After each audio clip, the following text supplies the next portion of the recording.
Hello, everyone. Welcome to William in the Magic Box. Today on our show, we are going to have Adam. Adam is from England in the UK. So let's see what Adam has to say. Enjoy the interview. So, hello, Adam. How are you? Yeah, I'm very good, thank you, William. How you doing? Very well. Thanks so much for taking the time this evening for the interview. Thank you. That's okay. So, tell me, how was your day today? Yeah, it was good. It was a little bit stressful. My child is in nursery, and sometimes the nursery changes the rules on what we need to bring and do, and sometimes it doesn't make sense. So it can be a bit stressful.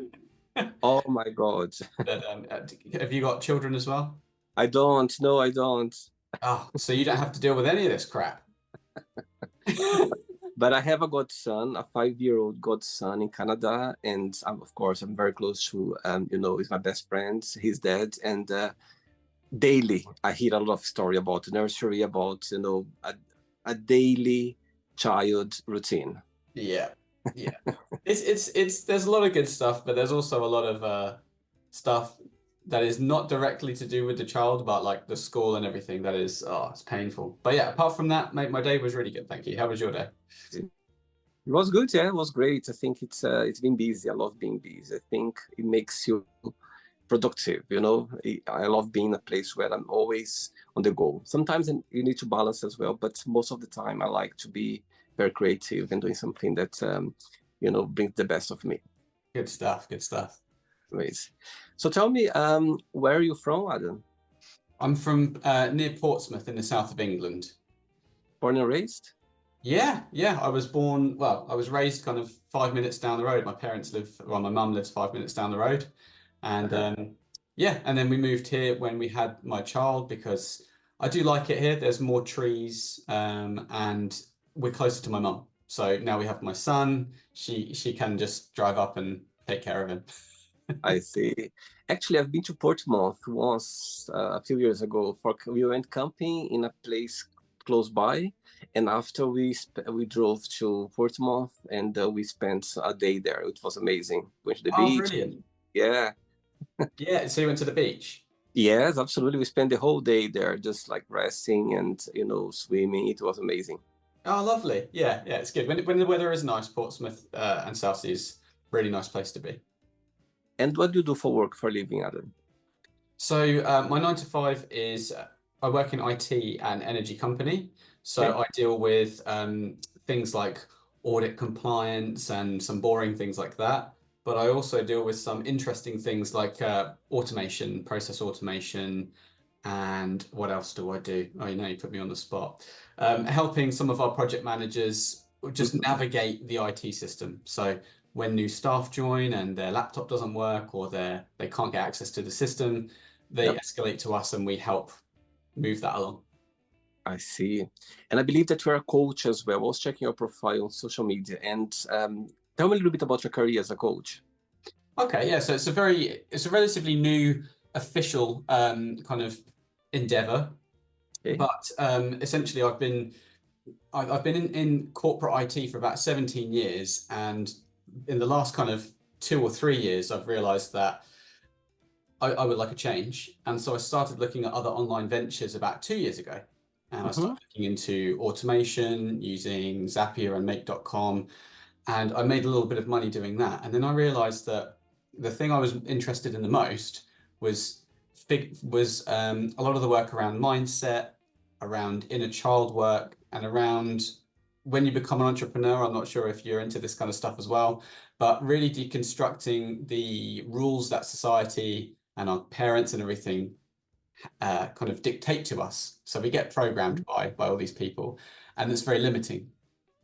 And so I really got heavily into that when I started trying to become a business person, and I realized that was actually my main passion. So now I coach ambitious IT professionals who feel stuck or Oh, underconfident, and I help them gain confidence and clarity in how they want to live their life. Because a lot of people aren't really aware of the opportunities that are available to us right now and how they can wow. leverage the skills they already have, learn some more skills, and then maybe pursue an agency or a coaching career online. Wow. And so that's now what I've gone into. So I've got 2 clients at the moment that I'm really enjoying.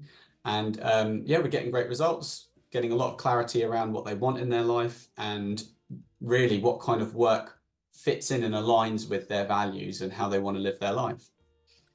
I love that, Adam. I think it's amazing for you to help others to kind of see, outside the box, seeing the way, get out of our comfort zone and somehow see other opportunities that sometimes just around the corner, but you just need a little bit more information, a little bit of somebody guide you somehow, and you get there. I think it's amazing for sure. Brilliant. Great. Okay, Adam, so during the interview, I'm going to explore a bit more about your life and also about your journey so far, okay? Okay. Are you ready to go on a beautiful journey through your memories in life and share your point of views? Yeah, brilliant. Amazing. Welcome to William and the Magic Box. So I have here my best friend.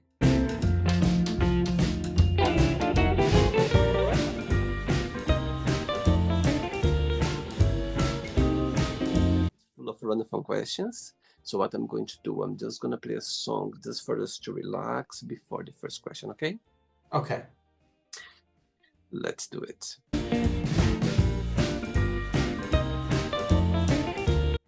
Okay, so before we start the game, during the join, if it comes up a question that you don't want to answer, don't want to talk about, always can change, okay? Perfect. First question for you is, do you think your priorities have changed since you're younger? Oh yeah, certainly.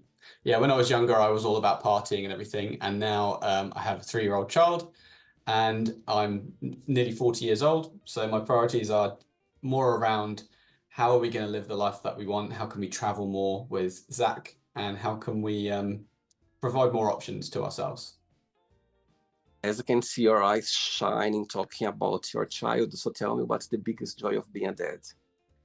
Oh, it pushes me out of my comfort zone, for sure, because now I have this responsibility and my actions don't just affect me and my partner a little bit anymore. It directly affects Zach. So yeah, it's definitely pushing to start this business. It's pushing me to take care of my health because I need to carry him and we want to go on holiday and I have to carry all the things. So I need to be stronger. And so far, through the 3 years, what has been the most meaningful lesson you've learned from him? Well, that's a good question. What's the most meaningful lesson? Well, I'll tie that up with another event that happened. So my dad passed away a few months ago. So Zach came along 3 years ago. My dad passed away. I'm now the dad. Zach is now the son. And the most meaningful lesson really is that time will go whether you like it or not. So it really is crunch time. I've now kind of gone through the little full circle of life where my dad's gone and my son's come in. So the lesson I've learned really is that, yeah, time has gone a lot quicker than I expected. And if I want to achieve things, now is the time. Wow, amazing. Yeah, I think children, they grow so fast, so quick, you know what I mean? And I think you need to enjoy every bit of it, you know what I mean? Yeah, for sure. Amazing. Next question, let's do it. Hey, Adam, next question for you is, what is what is the best first date have you ever been on? The best first date I've ever been on. Oh, yeah. Well, I'm gonna have to say it's the date that I had with my my partner, Kat, because yeah, she was really eager to meet me, and we just we hit off pretty well. But ironically, I don't think the sparks started really flying until maybe a couple of weeks later. So on paper, at the time, it wasn't like the best first date, but it was the fact that I knew that there was something there. She knew there was something there. And then as we kind of got to know each other, we loosened up a little bit and we actually started to really, really like each other. So it's a bit of a strange answer, but I'd say that's definitely the best first date, because sometimes from the first date, it can be really good and then it can sizzle out really quickly. This one was kind of the opposite. It was like, oh yeah, she's nice. And then the more I met up with her, it was more like, yeah, she's the one. And how did you pass across for the first time, if you can share? We met online on a millennial dating site called Plenty of Fish. Interesting. And so we were talking for quite a while. I'd gone I went on a date with her, then I went traveling with my friend to Vietnam for a month, and then we were still talking then, still talking when I came back, and then so we went out on a second date. Oh, wow. Yeah, and the rest is history. Amazing. Okay, so she's watching this interview right now. When you have a moment, an opportunity to send her a message, what would you say? She's watching. Cat's watching. Oh, yeah, I'm just really, really glad that you came into my life. And I tell her often that it feels like I was waiting 32 years to meet her. It literally feels like when I met her and things started going, felt like I've been waiting 32 years for this. Sweet, very sweet. Next question, let's do it. Right, so before the next question, I can see some drums behind you. Are you a musician as well? Yeah. So I've got the drums, and then I've got some guitars, amps and things, and a keyboard. Yeah. Oh, wow. So tell me how music came into your life. Drums was pretty much the first thing I was kind of good at. So at school, there was a drum kit in the music room, and I was 12 years old, and I thought, well, that's badass, it's noisy, looks fun. So I sat down and I could play kind of pretty much straight away. I could put something together. Wow. And then I joined a band with my friend. We started playing Red Hot Chili Pepper covers. And that was, I was 12. So that was around 28 years ago. And ever since then, I love it. I have it set up so I can record drums. I make videos, put them on Instagram. Yeah. And do you sing as well? Or I don't know, not to just play the instruments? I don't sing, but it's something that I would really like to do once I have more time. So at the moment, my time is mainly focused on getting physically fit and getting the business, spending time on the business and the family. Yeah. But when that is going more, when there is more momentum behind it, I really would like to sing. I've wanted to sing for a while, and as I realized, as I said, time is, the time is now to do the things that you want. Amazing. All right. Next question is, what is a significant event that has changed you? I'll actually give a bit of a negative one for this, actually. So when I was in my partying days, I fell out of my friend's window in his house because I was really drunk and I was sleepwalking. And I landed on his front drive. It was 2 stories. And when I woke up, I didn't know what I'd done. And I felt awful. My back was terrible. And I got rushed to hospital. Wow. And that was significant because it caused me a lot of anxiety for many years. And it turns out I don't get drunk anymore because I have no idea what I will do. Oh, wow. So the good spin on that is that I took control of the situation and I no longer drink, and I'm a lot happier for that. I'll have 1 beer on occasion, but I do not get drunk. But Wow. I did suffer the consequences of that because I had a lot of anxiety from that situation. And how long did it take for you to recover from the accident? Physically, it only took me a couple of weeks, really, but it was more the mental side that I jumped out the window. Pretty insane. Wow. So I suffered from anxiety problems for quite a few years until, again, a lot of this work that I've gone through recently has got it a lot more under control. I still have my days like some people, but it's not a disorder anymore, and that's something that I like to. I don't treat anxiety per se, like specifically, as part of the coaching, but it's definitely an element of the coaching. Saying that, what's the biggest joy of being Adam? What do you like the most about being you? What do I like the most about being me? Yeah. I've tried to live my life doing whatever I wanted within my freedoms.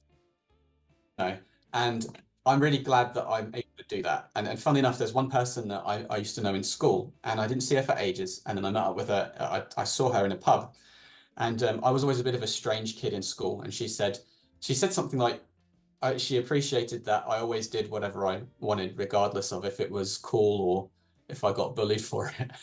And I think that's something I'm really happy about. Like, I wanted to go traveling. I went traveling. I want to play the drums. I want to buy old cars and restore them, and I just do it. And so I'm happy that I kind of tend to do whatever I want.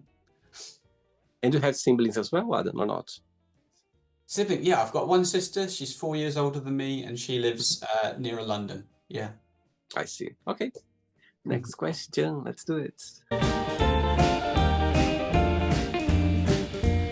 Okay, Adam from England. Next question is, if you had only 24 hours of life, what would you do? Oh, okay. If I only had 24 hours, Tough question. well, I'd just want to spend it with Kat and Zach. I mean, I would say we'd go to Japan, but that would mean 12 hours on a plane. So Yeah. maybe not so much of a good idea. But yeah, I'd probably just spend it with Kat and Zach and just go to a forest or somewhere quiet, just the three of us. What's the meaning of life for you, Adam? The meaning of life for me, especially right now, is finding out more about us, about people, about psychology, and about how we work. Because a lot of my life has been spent externally, getting into, TV shows or drums or cars, and I love that. But especially recently, when I've started to dive into my own mind and how I work and other people's as well, there is so much there that you can't see, but it dictates how you live your life. It dictates what kind of life you can live and how happy you can be. So the meaning of life for me really is finding out more about the human condition. Wow. And when was the moment that you realized that, okay, I want to follow this path. I want to understand more about people, about life, about, people behavior. There was a moment in your life where you just naturally just kind of somehow started this path. It was probably like when I started to look into business. When we Okay. start looking into business, it all comes down to, right, you need to become the person that can go through all of these trials. You can put your face out on social media. You can do things over and over again, get rejected. You have to change into a different person. And I didn't really realize that. And it was at that point when I started reading, business books, mindset books. I went mad. Mm-hmm. For like a year and a half, I just read all these different books, psychology, spirituality. And Wow. that was, yeah, I still am quite addicted to it, Wow. because we all have a lot of power in ourselves that we try and seek external Yeah. things to change it, like maybe a Yeah. medication or a new car or something, when actually there's a lot we can do, visualization work, challenging our beliefs, exploring previous experiences that has much more exponential effect on our decisions and our happiness and how confident we are than anything external. Do you believe that happiness is a choice? To a degree, yes, to a large degree, yeah. I see. Okay. 3 questions left. Let's do it. Okay.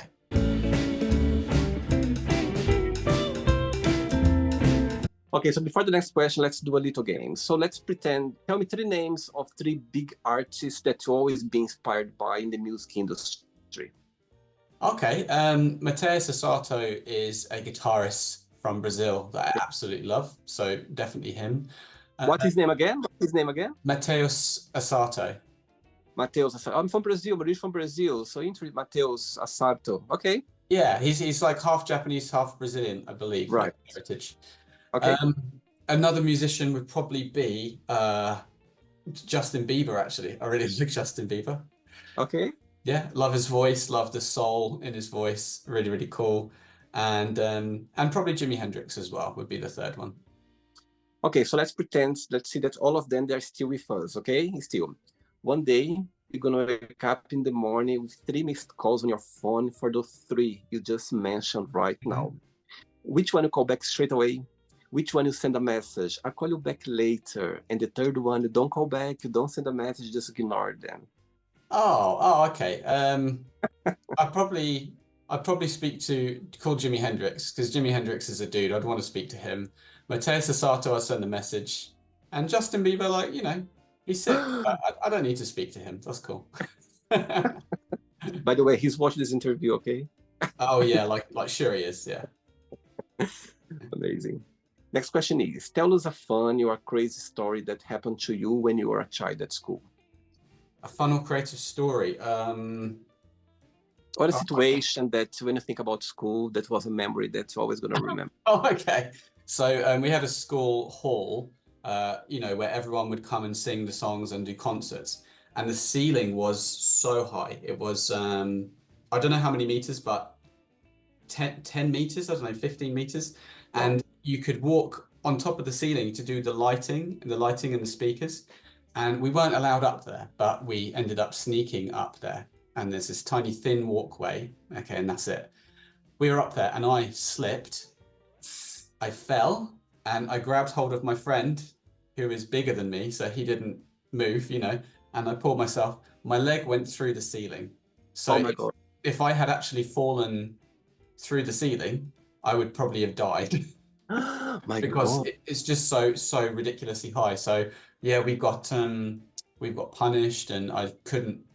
We ended up going to the prom, the dance, Yeah. but I had to clean up all of the bottles and everything at 6 o'clock the next morning. Wow. Did you like school growing up? I did and I didn't. Yeah, I liked my friends, but I was always a bit of a rebel. I always had crazy hair. I was always distracting people in class and just doing things that I probably shouldn't have been doing. Who was your favorite teacher? Do you remember? Oh, Mr. Buxton. Yeah. Yeah, Why? Mr. Why? Because he spoke to us at our level. You know, he didn't just, he was a very good teacher anyway. He like, you know, when some teachers are really practical and Yeah. they get up off the chair and Yes. they're involved with the children. They're Yeah. painting pictures with imagination. He was like that, but also he would just get down to your level and speak to you like you're a person rather than, you know, commanding you to do everything. I see. Beautiful. 2 questions left. Let's do it. Okay, before the next question, tell me what's the biggest joy of coaching? What do you like the most about your career so far? It's really seeing the difference in people over such a short space of time. Mm-hmm. So if you have a weekly call with them, the first call, they'll generally be speaking, their language will be quite negative around, oh, you know what, I kind of want this to happen, but I don't know, you know, I'm wondering if you can help me. And their hope or their the probability in their mind of this happening is quite low. And then as we talk and the weeks go on and they start doing the actions that will start them on their way, and they start, I guide them and they research a little bit and I guide them some more. By the time of the third or the fourth day, they're on the journey. And Wow. the probability in their mind of it happening has gone from there to here. And now they're getting excited and now they realize that it's possible. I love that because I remember feeling that myself when I got my first mentor. And it's very easy. I don't know what you do for work. What do you do for work, William? I work as a receptionist in a investment company. Oh, brilliant. Okay. Was there any time in your career where like your hopes and dreams of being able to, you kind of get a little bit crushed? Yeah. Yeah. A lot of people have that, and I certainly had that for like 17 years. Like, this is life now. And then when I realized there was a way out potentially that I would have to work hard for, but there was a way out. Right. This hope came back that I hadn't seen for 20 years. And Wow. I see that when I speak to other people. And when I see that, I know what that feeling feels like. And I love seeing it in other people as well. And the opposite side, what do you find most challenging about it? Because I haven't had so many clients at the moment, it's like any business. When it's like a space shuttle, off a little bit more. But in the beginning, just to get that moving, just to get off the ground, there's a lot of effort. And really, it's finding out what exactly people's problems are, because people find it quite hard to open up. Yeah. And tell and explain to you what, you know.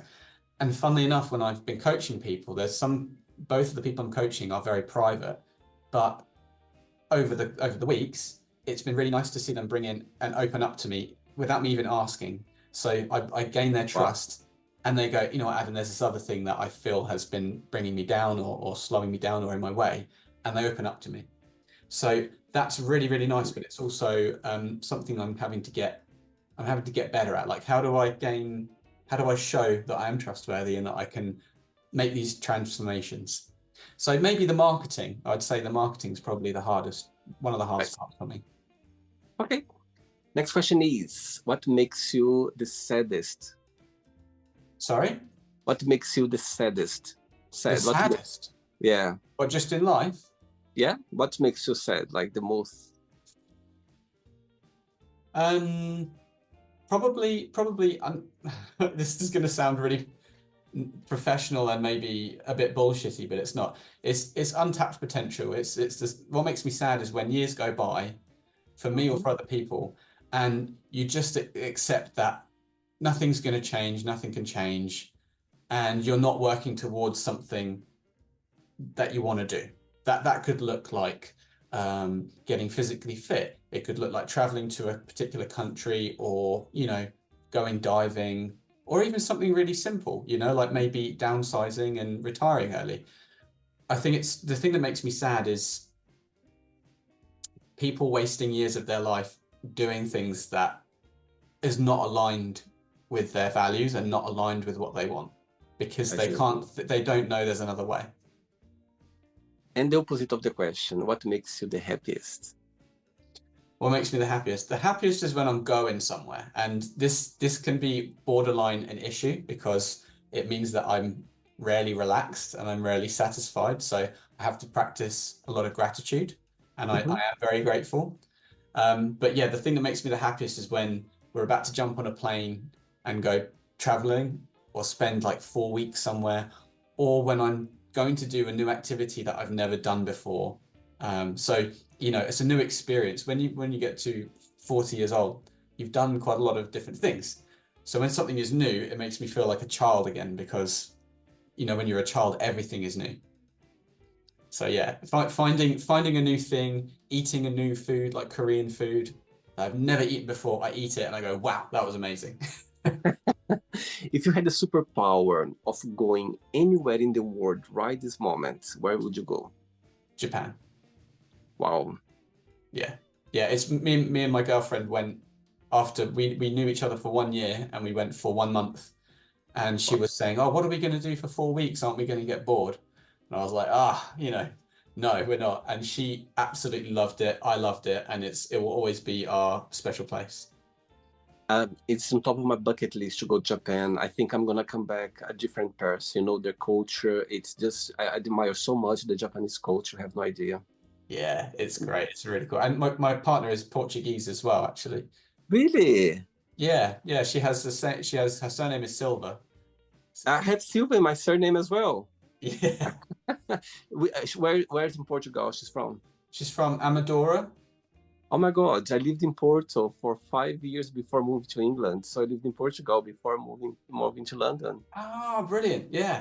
I love Portugal. It's my second home for sure after Brazil. Yeah, I love it. Oh, brilliant. So were you born in Brazil?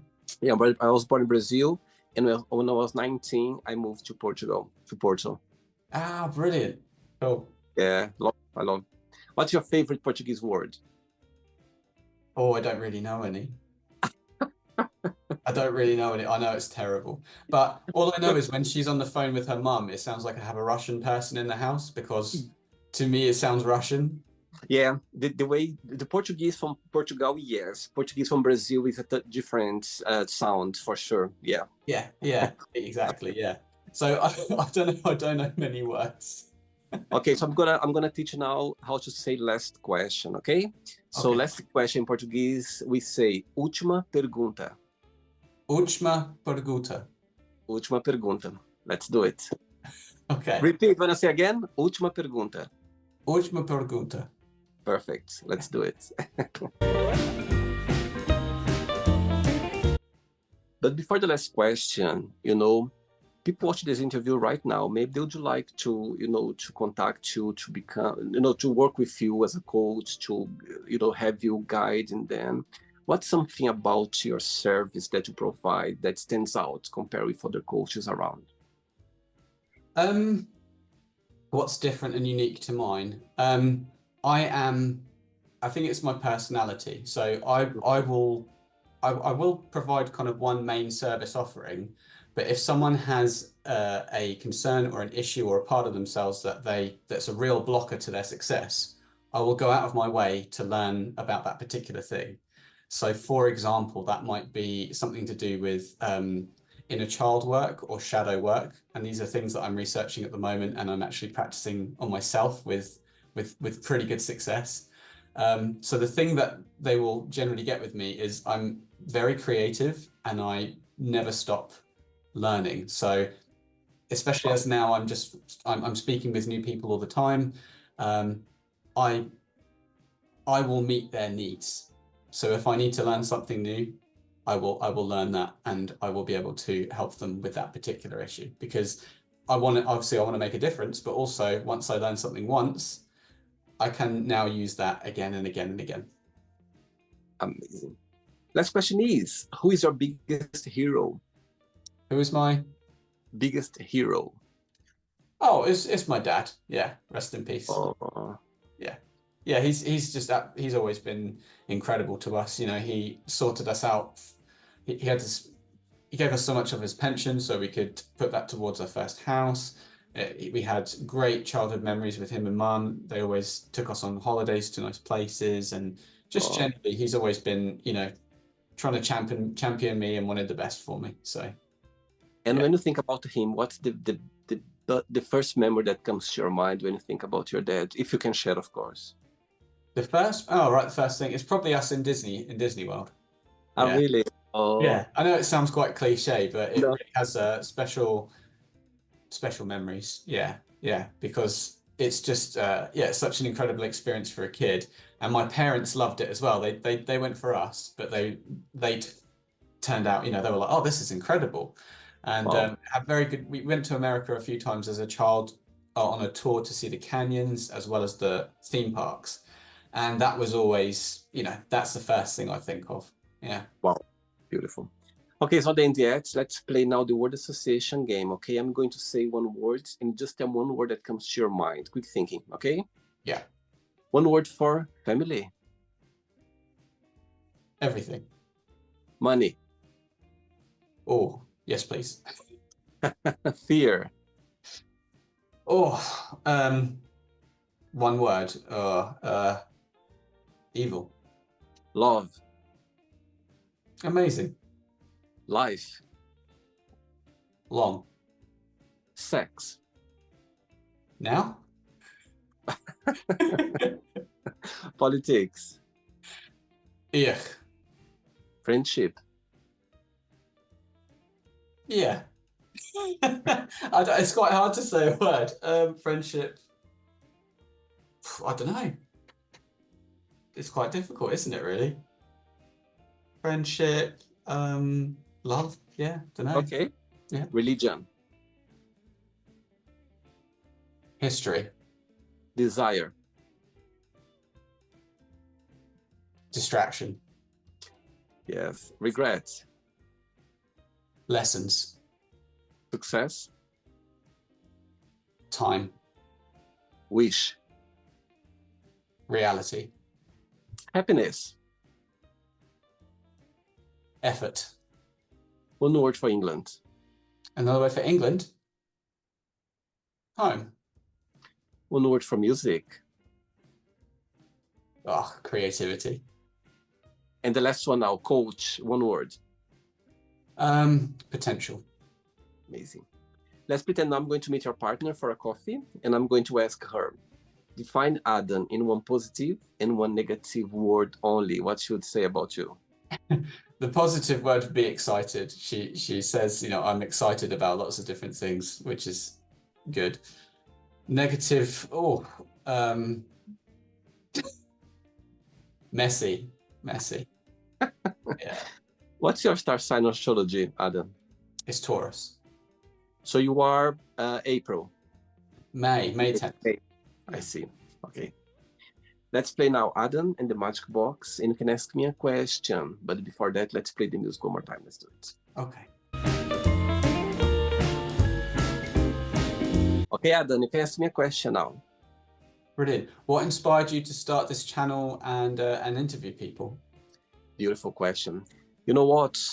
Before 2020, when the world went upside down with the COVID situation, I was already thinking about doing something on YouTube where I could connect with people, I could express myself, and I love music. Music always been part of my life. However, the first idea I had the whole project in my head was about music. Yeah, you know, doing a show where I could, you know, express through music was amazing, the project. So I opened up with a good friend of mine. He's a musician, And he said to me, William, the project is amazing. However, you cannot use other people's song on your channel. They're gonna shut down your YouTube channel straight away. And I was like, oh no. So I said, okay, let me, have a think about it. So, I was thinking, I want to do something different, something that I could express myself, I could be myself, but I didn't know what I could do. During the COVID, remember that we could leave the house once a day for exercise, like for a run or in the park once a day, remember? Yeah. So I was going for a run in the park. Every day I was going for a run for an hour. And one of those runs, this idea came along. I remember the moments, I remember the place. I remember stopped for a minute and I was like, my God, that's what I'm going to do. I'm going to create some questions. I'm going to research some questions. And I'm just going to ask random people around the globe to, to connect and see how they answer those questions. And literally, that's how this idea came along. But fun enough, when I look back now, when I was going on holidays with friends, when I was doing barbecues, there was always a moment of there. I was like, who was your favorite teacher? Tell me a meaningful lesson you've learned from your parents. So I was doing that already. And it's so funny because, when I was trying to find an idea to start my YouTube channel, it was already here and I didn't know it was already here in my personality, but I didn't know what was that. So besides the sadness about the COVID, I'm so grateful for doing that time because we were locked, and I'm a very proactive person. I love being busy and everything. However, during that time, I had no choice. I need to be locked. And that's where I find time to discover myself, to find a little bit more about ourselves. I think a lot of people, they went through that situation about get to know yourself a little bit better in a hard way most of the time. So so that's how the idea started, literally in a run in the park. Oh, brilliant. And have you met up with anyone that you've interviewed in real life and maintained a connection with anyone that you've interviewed? Yes, absolutely. And I'm going to share a very interesting story that happened to me that you're not going to believe. So I had here on the show over 1,000, maybe 500 interviews done already on the show. So with a lot of people around the globe. And I had a lovely interview with an American guy. He lives in Rio de Janeiro. So less 2 years ago, I went to Rio. I went to, actually where I come from is like 2 hours by plane from Rio. So it's very far away, And it was my mom's 60th birthday. So I took her to Rio de Janeiro for the first time for her to see the city and everything.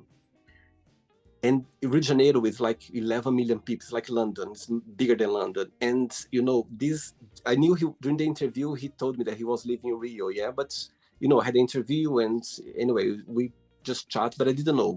He didn't know I was there. And where he's staying is literally like the other side of the city, very far away. And I remember I was with my mom. Like I said to my mom, we went to the beach. We came back home, we had a shower, and my mom said, "Oh, I'm going to rest for the beach." And I was like, "Oh, I'm going downstairs to the pharmacy to buy some cream." And she said, "Okay, I'm going to come with you as well." And I was walking with my mom in the city, and suddenly, I saw someone crossing my eyes, and I was like, oh my God, I know this person. And he came in my direction. He was like, William. I said, my God, I talked to you before. And he was like, the magic box. I was like, oh my God. No way. And literally we crossed each other paths. And where he was like 1 hour, 40 minutes where I was staying. He was going home, can you imagine? So it was so far away, and literally we saw each other like in the street. It was insane. Oh, that's really cool. But yes, I met people on the tube. I met people like in a bar once. I met people from the Matchbox like randomly. But let's say around 1,000 people, maybe 10, 15 people I met already. Like not by coincidence, but coincidence was like 2 or 3. That's coincidence. And others, people they come to London, from America, and we went for a tour. We went for a meal, for a coffee. So yes, I met a few people. That's really nice. Yeah, but this one in Rio de Janeiro, it was like, my God, it was a million times to happen because it's such a busy city, a lot of tourists as well. And suddenly we just literally crossed each other paths, literally like this, like walking in the middle of the street. I couldn't believe. Man, that's crazy. That's a cool story. Yeah. Did you enjoy the interview, Adam? Yeah, it was really nice to meet you, William. Thank you very much for taking the time to find out a little bit about me, and really nice to hear about you and your channel and everything that you've gotten up to. Okay, and something that I live by, well, especially recently, and as a coach, the one thing I would say is what you believe to be true is true. So if you feel like you can't achieve what you want to achieve, whether that's in your physical self or with a job, you can. We're kind of unfortunately conditioned to believe that we have to stay in the same job or the same career for our whole lives, and that simply isn't true. So I guess it's a bit of a negative and a positive thing. The negative thing is we can be conditioned by society, everyone is. The positive thing is you can learn how to completely break free from that and achieve things that you've never ever dreamt of achieving. And one example of that I would say is like in terms of the belief. Personally, with this coaching journey, I will do this for years. I will put in hundreds and thousands of pounds of investment in knowledge, adverts, marketing. I don't care. It's going to happen. And it's going to be something that I will replace my 9-to-5 with. And that's not just kind of blind, ignorance. It's just I have complete faith in my ability. I have complete faith in others, and their ability to change as well, and my ability to help them. So you too can have this conviction, and you too can have this amazing desired reality or dream reality, and you can make it real, because there are so many people already living quite extraordinary lives that they've built for themselves. It's just taken time and money for them to get there. So yeah, in 2025, you can live a life that you don't even think is possible if you get training and mentoring. This doesn't have to be from me. There are lots of different coaches out there, but yeah, if you get into the different circles and speak to different people who are living a life that you want, if you're around them for long enough, you will become the same. Thanks again. Regards to your partner and your family, and you keep in touch. It was a pleasure to have you on the show. Okay, have a good night. Thank you very much, William. Nice to meet you. Take care. You too. Bye. So, did you like the show? Don't forget to give a like, share it, and also don't forget to subscribe to the channel. And if you'd like to be part of the show as well, first subscribe to our channel, and after that just go to our website www.williamandthemagicbox.com and send us a request saying why would you like to be part of the show, and I see you there. Bye bye, see you next time.